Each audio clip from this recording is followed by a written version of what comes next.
Gary Cooper's house in Beverly Hills has long been a subject of whispered rumors, an air of mystery hanging over it ever since the legendary actor lived there. The mansion, a sprawling estate tucked away in the heart of the city, was once a place where Cooper retreated from the glamour of Hollywood life, his personal sanctuary where he could relax and reflect. But after his passing, something in the house seemed to linger, a presence that no one could quite explain. Neighbors often spoke of strange happenings, particularly in the area where Cooper had spent countless hours in his workshop, a space filled with memorabilia and the tools of a life devoted to craftsmanship. They described the eerie phenomenon of lights flickering on and off at odd hours of the night, casting long shadows that seemed to move of their own accord. Sometimes, when the moonlight hit just right, the silhouette of a man tall, broad-shouldered would appear in the window, as if Cooper himself was still at work in the late hours, despite being long gone. New owners of the property reported a sense of unease upon moving in. At first, they dismissed it as nothing more than the jitters of living in such an iconic and historic home, but the feeling of being watched persisted. On quiet evenings, when the house was still and the only sound was the hum of the city beyond, they began to notice subtle disturbances. Footsteps that echoed through the halls, soft yet unmistakable, despite no one else being in the house. The creaking of floorboards always in the same pattern, as though someone was walking from room to room. One night, the owners sat in the living room, the warm glow of a fire crackling in the fireplace. It was then that they heard it, faint but clear, a voice low and almost familiar. It seemed to come from nowhere, but it resonated in the air, carrying with it a tone they couldn't quite place. It wasn't quite a whisper, but it was as though something was speaking directly to them from the shadows. The voice faded as quickly as it appeared, leaving the room heavy with silence.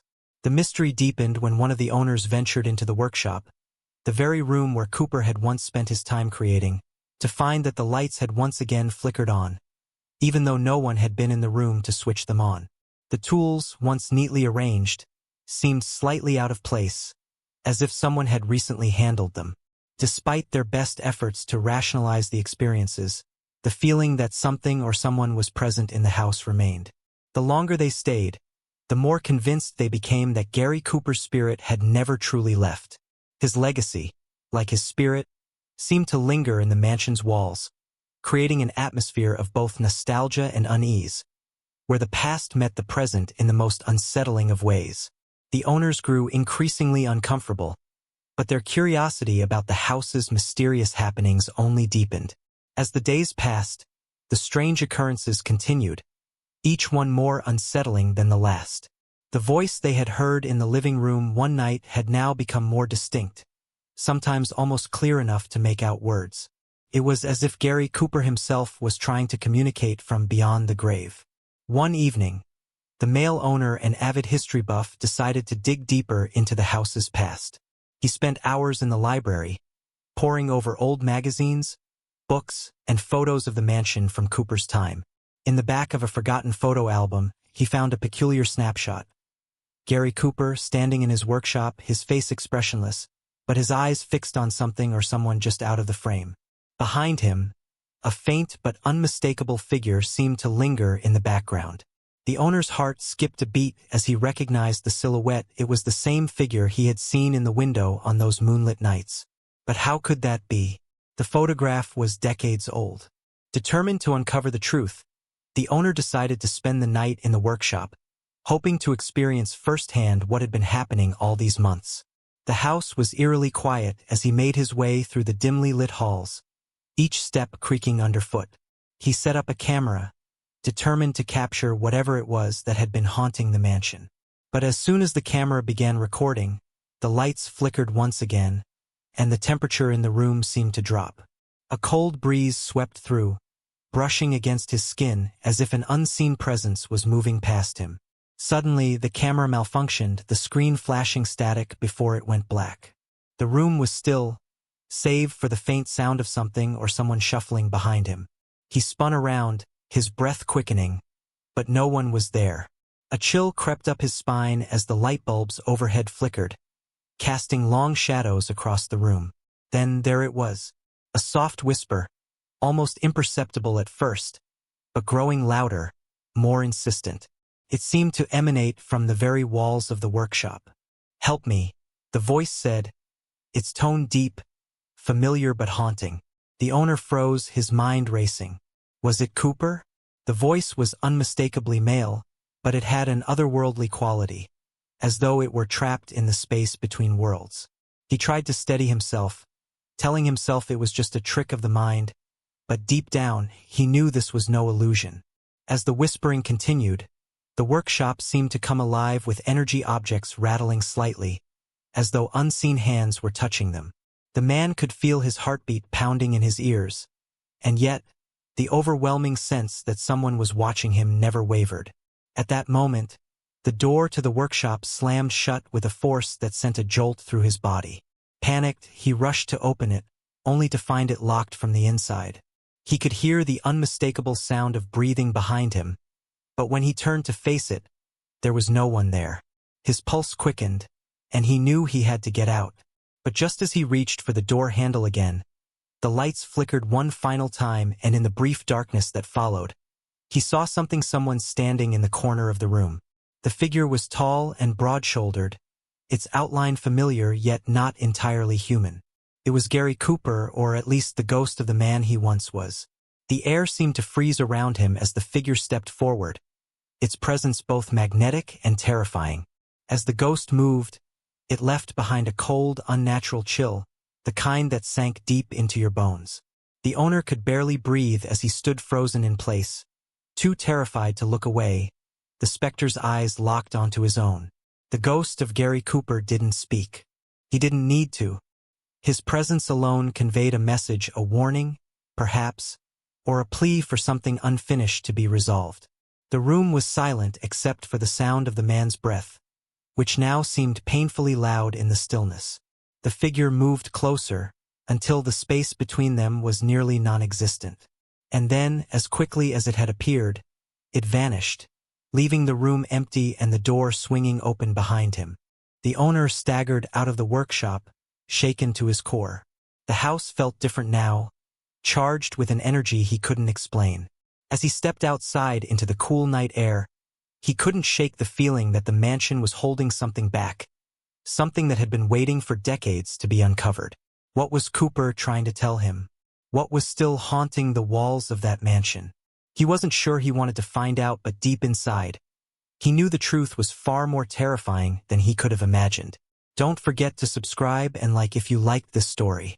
The following day, the owner was consumed by an unsettling sense of urgency. The events of the previous night felt more like a warning than an isolated occurrence. Despite the terror he had felt, he couldn't shake the nagging suspicion that there was something more to Gary Cooper's house. A secret buried deep within its walls, waiting for someone to uncover it. He began scouring the property for any hidden rooms or areas that might hold answers. The mansion, though vast, had always seemed to reveal only what it wanted to, as if the house itself had a mind of its own. After hours of searching, he finally stumbled upon something unusual. Beneath a thick layer of dust in the back corner of the cellar, a trapdoor sat hidden in the floor, barely noticeable under the cobwebs. The owner's heart skipped a beat. He hadn't seen this before. The cellar, though full of forgotten items, had never hinted at anything out of place. With shaking hands, he pulled open the trapdoor and descended into the darkness below. The air was thick and musty, the faint smell of earth and dampness filling his nostrils.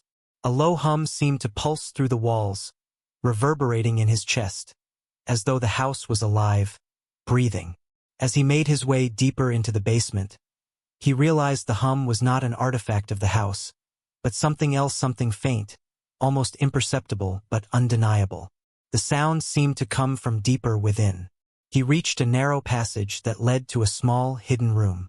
As his flashlight flickered against the stone walls, he saw a shelf lined with old journals, papers, and artifacts, some of them undoubtedly belonging to Cooper, others far older, almost ancient in their appearance. The owner reached for a journal bound in cracked leather, its pages yellowed with age. As he opened it, a sharp chill ran down his spine. The handwriting was unmistakable, it was Gary Cooper's, but the words were strange, fevered. They spoke of dreams, visions, and cryptic messages from beyond the grave. The journal described a strange ritual, one Cooper had apparently become obsessed with toward the end of his life, though he'd never shared it with anyone. It seemed that in the final years of his life, Cooper had become consumed by the belief that his legacy, his very essence, was somehow bound to the house. He spoke of late-night meetings with mysterious figures, encounters with people who had never existed in the public eye, and an overwhelming sense of being watched by forces he couldn't comprehend. One entry, dated only a few weeks before Cooper's death, sent a chill down the owner's spine. "I have seen them. They are here in the walls. They come at night when the house is silent. They are waiting for me. I can feel them watching. They will never leave until I give them what they want. Cannot tell anyone. No one must know what I have done." The entry ended abruptly, as though Cooper had been interrupted before he could finish his thought. The owner's fingers trembled as he turned the page. What had Cooper done? What had he been hiding in the house that could have summoned whatever it was that now haunted it? Suddenly, a sound broke the silence, a low, rumbling noise that seemed to come from deep within the walls, vibrating through the floor beneath his feet. It wasn't the hum from before. This was different, far more menacing. The room seemed to pulse with energy, the air growing thick with tension. The owner turned quickly, his breath catching in his throat. In the dim light of his flashlight, he saw something move. A shadow, tall and indistinct, shifted along the far wall, its shape more solid than any mere trick of light. Then the figure moved closer, slowly, deliberately, its form becoming clearer with each step. His heart raced. The figure was tall, broad-shouldered, unmistakably Gary Cooper. But this wasn't the man he had seen in the photograph or the faint silhouette in the window. This version of Cooper was different. His face was pale, his eyes dark and hollow, as though something was missing from them, something that shouldn't have been. His mouth opened, and the air seemed to grow colder, sharper, as though the figure were trying to speak, but no words came. Before the owner could react, the ground beneath him shifted. The room seemed to tilt, the walls groaning as though the house itself were alive, reacting to the presence of something far darker than anything he had yet encountered. The shadowy figure took a step closer, and the temperature plummeted, his breath visible in the freezing air. Then, without warning, the figure reached out toward him.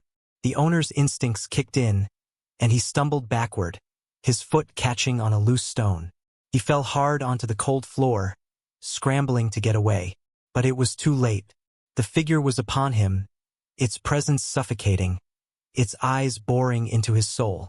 Just as the owner thought he would be consumed by the darkness, the figure froze. A voice, deep and resonant, filled the room, not from the figure, but from the walls themselves. "You shouldn't have come. You've awakened something that cannot be undone." The owner's blood ran cold as he realized the truth. Gary Cooper's house was not just haunted by his spirit. There was something far darker lurking within the mansion's walls, something ancient, something that had been bound to the house long before Cooper ever arrived. And now, the house had decided it was time for the truth to be revealed. But at what cost? The voice from the walls faded into an eerie silence, leaving the owner paralyzed on the cold stone floor.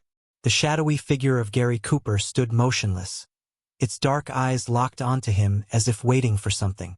The air around him thickened, pressing in with a weight that was almost unbearable. The owner's breath was shallow, his heart pounding in his chest as he scrambled to his feet, the journal still clutched in his hand.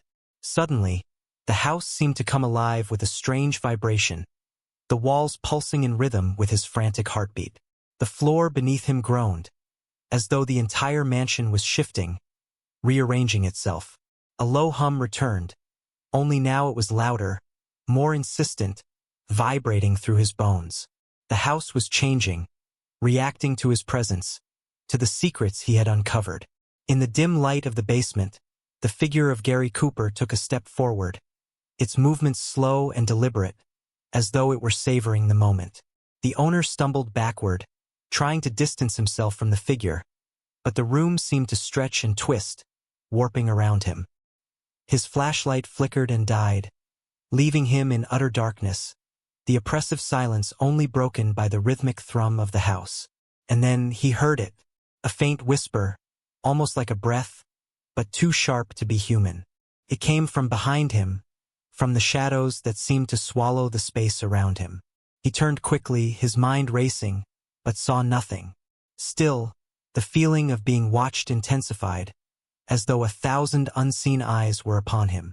It was then that the ground beneath him cracked, a deep fissure running through the center of the room, revealing something hidden below. Through the crack, a faint glow began to emerge, a soft, greenish light that seemed to pulse with an unnatural energy. The owner felt a chill run down his spine as the light grew brighter, its glow casting long, twisted shadows against the walls. Something was stirring beneath the floor, something ancient and powerful, its presence unmistakable. The figure of Cooper stood motionless, as though he too was waiting for the awakening. The owner's pulse quickened as he realized that whatever was buried beneath the house was no mere relic or artifact, it was a force that had been trapped for centuries, bound within the walls of the mansion. And now it had been stirred. Cooper's presence, his obsession with the supernatural, had somehow awakened it. Suddenly, the whisper returned, louder this time, almost deafening in its intensity. It wasn't just one voice anymore, it was many, all speaking in unison. A chorus of voices that seemed to come from all directions. "You should never have come," they hissed. "You should never have disturbed us." The owner's heart raced as the floor beneath him continued to crack, the greenish light growing more intense. It wasn't just light, it was a force, a tangible energy that seemed to bend the very air around him. The house was no longer just haunted, it was alive, and it was angry. The figure of Cooper slowly raised his hand, pointing toward the glowing fissure in the floor. His mouth moved, but the words that came from it were not his own. They were distorted, an amalgamation of voices, all speaking through him. "It is too late. You have awoken what should have remained buried. You have unleashed what we could not control." The owner's eyes widened as the floor began to tremble, the very foundation of the house shaking violently. He stumbled toward the crack, instinctively drawn to the strange glow emanating from beneath the surface. He reached out, his hand trembling, and as his fingers brushed against the glowing fissure, a searing pain shot through his arm. His skin felt as though it were burning, but he couldn't pull away. Some invisible force was holding him there. The voices became louder, frantic, and the glow intensified, flooding the room with an almost blinding light. And then, just as quickly as it had all begun, the room fell into complete and utter silence. The vibrations ceased, the light vanished, the air became still again, and the oppressive weight that had filled the space seemed to lift. But when the owner opened his eyes, the world around him had changed. The house, which had once felt like a living, breathing entity, now felt empty. The walls were bare, stripped of their warmth and energy. The shadows were deeper, darker, and the air had a cold, metallic edge to it. The faint hum was gone, replaced by an unnatural silence, as though the house itself was holding its breath. The figure of Gary Cooper was gone, but the owner could feel its presence lingering, just beyond the edges of his perception, watching him, waiting. He turned slowly, his mind racing, as he realized that he wasn't alone anymore. The house had changed, and so had he. Something had awakened in him as well, something that had been buried beneath layers of rational thought and disbelief. He was no longer just a witness to the house's secrets. He had become part of them, and the deeper he looked into the mansion's history, the more he understood. Gary Cooper had been drawn into this madness long ago, just as the house had drawn him in. Cooper had tried to contain it, tried to understand it, but in the end, it had consumed him. Now it was his turn. As the man turned to leave the basement, he noticed something chilling on the back wall of the room. Scrawled in thick, dark ink were words that hadn't been there before. "You can never leave." The walls seemed to close in around him as the light flickered again, the whispering voices returning. "You're ours now," they whispered. "You've crossed the line. You'll never escape." The house wasn't just haunted. It was a trap. And now, The owner understood the trap had been set long before he had ever arrived. The owner's heart raced as the walls seemed to close in, the eerie whispers growing louder, more insistent. The chill in the air deepened, and the house seemed to hum with a malicious energy, as though it was alive and feeding off his fear. He turned to flee, but the passage back to the stairs was gone. The trapdoor had disappeared, as had the familiar cellar walls. He was surrounded by a thick, suffocating darkness. Panic surged through him, but before he could move, the figure of Gary Cooper reappeared, this time in full form, standing tall in front of him.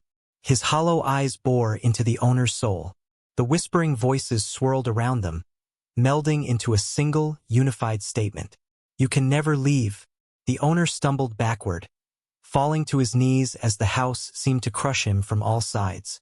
He realized, in that final moment, that the house had always been the prison, not the spirit.